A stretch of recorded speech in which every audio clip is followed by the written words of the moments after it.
Hey, what's going on, guys? My name is Justin. I am a golf performance specialist and expert in golf fitness and training. What we're going to do today is go over how to get more power just in one range session. So something that you can do to feel different parts of your body that produce power, so you're not just swinging with full brute force. A lot of people that I see tend to be very upper body dominant, meaning their lower body doesn't move very much, or it loses connection with the ground. You might see people, spin out of their shots or kind of come up toward early extension to the ball, just losing that firm connection that they have with the ground. And all of your power comes from the ground, right? So you might hear that from Rory, Justin, Bubba.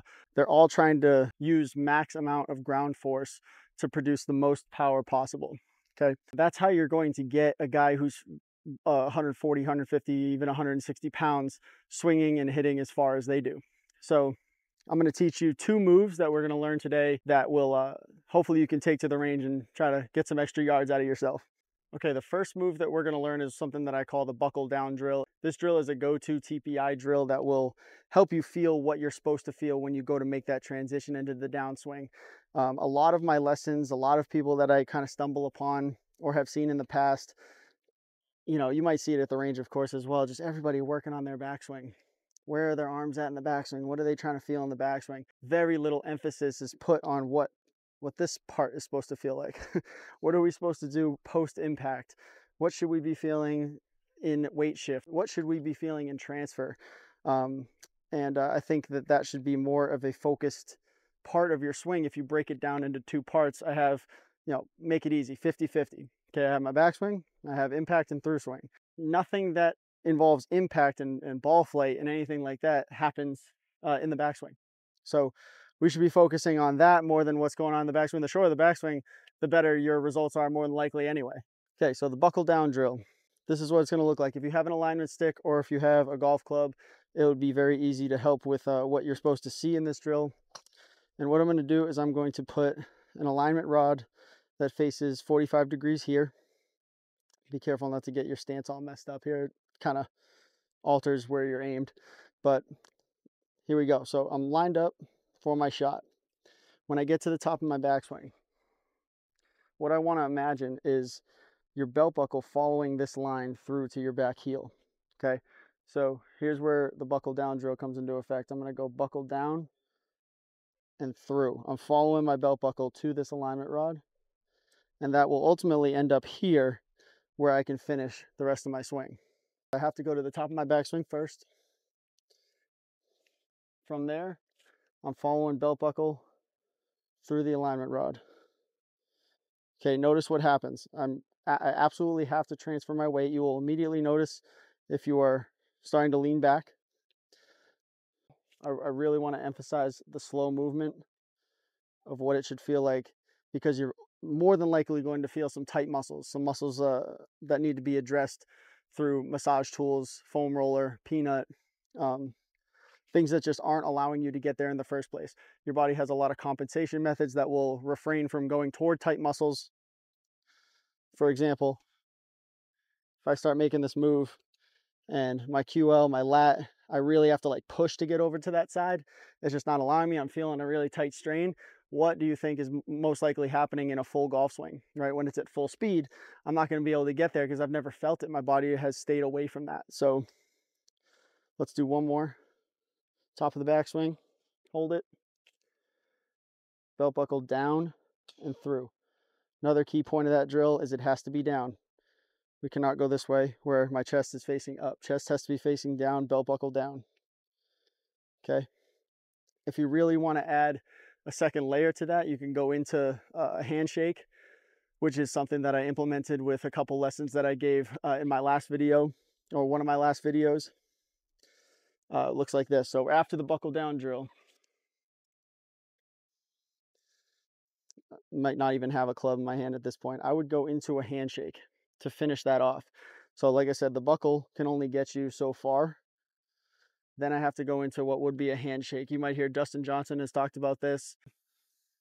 Just getting to belt buckle through into a handshake.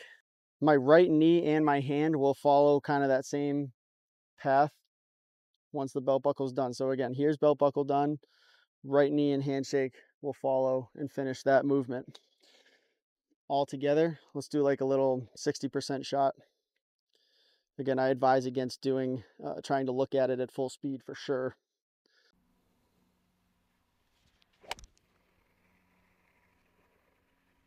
You guys can tell me if this looks good because I'm a little biased. But I really want to focus on one, keeping my chest down, belt buckle going left, and then getting out to an extension, keeping my chest down. Chest down is number one. Once it comes up, you're early extending. That was perfect. In a move like that, you're going to see power instantly. It might even change your entire swing. If you ever pick your chest up at all, that is where the myth comes from of a lot of people will tell you, oh, I picked my head up. You picked your head up. I have given well over 1,000 golf lessons. I can go to every single one, pause it when they make impact. Not a single person looks like this. Everyone has their head down at the ball. The only difference is their body is picking up their body. Their body is picking up their body.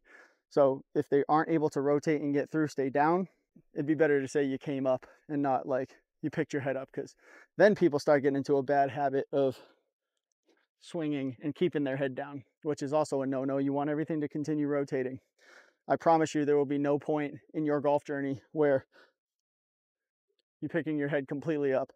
You really need to keep that everything rotating. Once you hit it, everything will rotate naturally.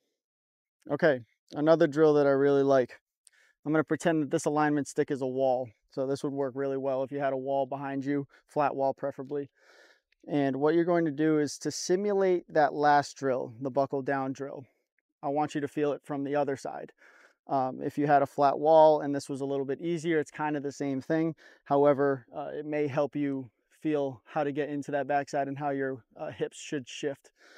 So what you're going to do is, again, I'm going to imagine this wall. I'm going to imagine I'm about 2 or 3 inches in front of it, so I'm not touching the wall currently.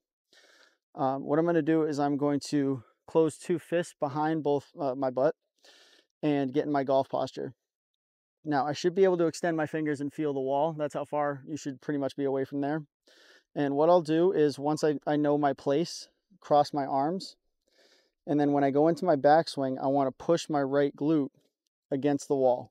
So once you find connection with the wall with the glute, the next move toward the ball is just going to be to slide the glute down the wall. No extra pressure, no nothing.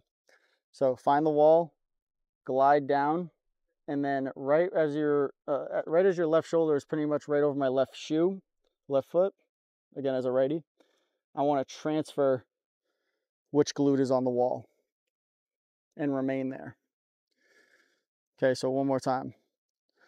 I'm going to find the wall with my fists extended, golf posture, go into my backswing, push my glute back, feel the wall, slide down the wall until my left knee starts to really flex, then transfer glutes. Okay, I shouldn't lose contact with the wall. If I start coming off the wall like this, it's a pretty good indicator you might have some tight muscles. Again, we want to massage those. We got to get those tight muscles out and potentially strengthen them as well. Or else, you could run into injury. It just is what it is. Especially as the harder you swing, the less hydrated, all these factors come into play. So if the buckle down drill is just a little too much to see straight down, and maybe you're coming down and chopping at it a little harder, this one might work a little better for you to feel that glute go up against the wall, slide, rotate glutes, finish through. You can still finish through with the handshake if it helps. Another good stretch you may be able to do is just to get to that side, pull that left arm down, really feel a good stretch there as well. You can do that pre-round, post-round, doesn't matter. It will ultimately stretch out this QL oblique side muscle, and that will tremendously help your golf swing feel a little bit better, extend yourself a little bit more. So again, if I had a club in my hand, against the same thing, backswing, butt against the wall, I would slide the butt, rotate glutes, still keeping my chest down. There's no way to pick my chest up without coming off that wall.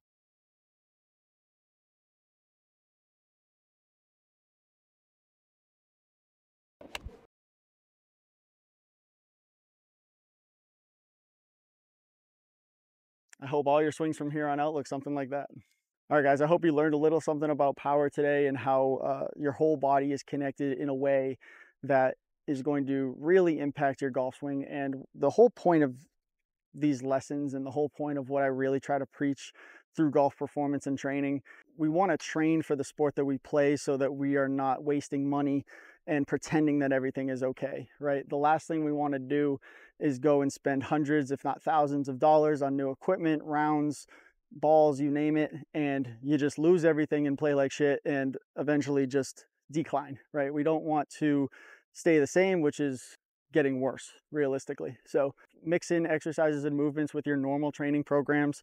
It will go a long way. It'll help tremendously. The best thing about golf fitness that I have discovered in the over 8 years that I've been doing this is that it's easy. It's all foundational movements that'll help posture, balance, stability. It's just taking that next step, taking that extra initiative to get a little bit better each day, 4 days a week, 3 days a week, whatever the case may be. So make sure you like and subscribe to my channel. Make sure you guys go over to reborngolf.com. I have plenty of free guides. I have a golf fitness roadmap that will help you get started with some basic exercises, some basic strength training exercises, as well as some nutrition tips to stay energized on the course. Sometimes 18 holes can be a lot. There's also an exercise library on there that you can scroll through to look for mobility, flexibility, balance, stability, all things that will help you in your golf fitness journey, trying to learn how to train instead of just work out.